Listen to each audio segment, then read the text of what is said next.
Ngayon guys, ikakabit natin ito nabili natin sa Shopee na decals para sa mags. Tignan natin kung maganda ba siya gamitin. Sulit siya.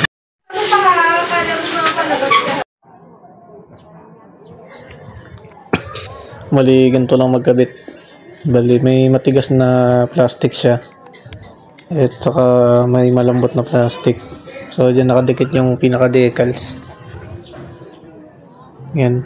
Make sure na malinis yung mags nyo. Punasan nyo ng ito yung basahan. Saka dapat matanggal yung mga alikabok saka mga putik.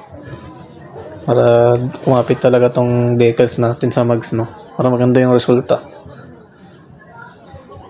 Yan, ganyan lang niya. Ganyan lang siya ikabit.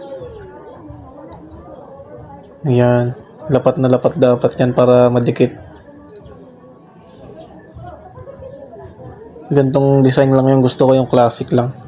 Yung wala masyadong burloloy, no? Yung may nakalagay na click. Ang sa akin lang is for safety purposes kasi nag-reflect kasi siya sa liwanag, no? Parang nagsisilbi na rin siyang reflectorize.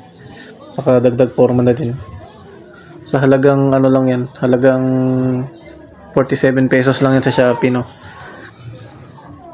Meron na kayong ganito kagandang mags decals. Solid na solid. Ayan, tanggalin nyo lang yung plastic. Tapos didikit na siya ng kusa dyan, guys. Ang ganda. Bali, ito na yung resulta ng isang portion ng mags natin, no? Ang ganda niya. Pinantay natin siya maigi yung mga distansya niya sa bawat pagit. Solid. Pati ito rin sa bandang likod. Bagay na bagay sa off-road tires natin na Corsa, no? Ang ganda, solid. Sobrang ganda nito sa budget meal lang, no? Yan.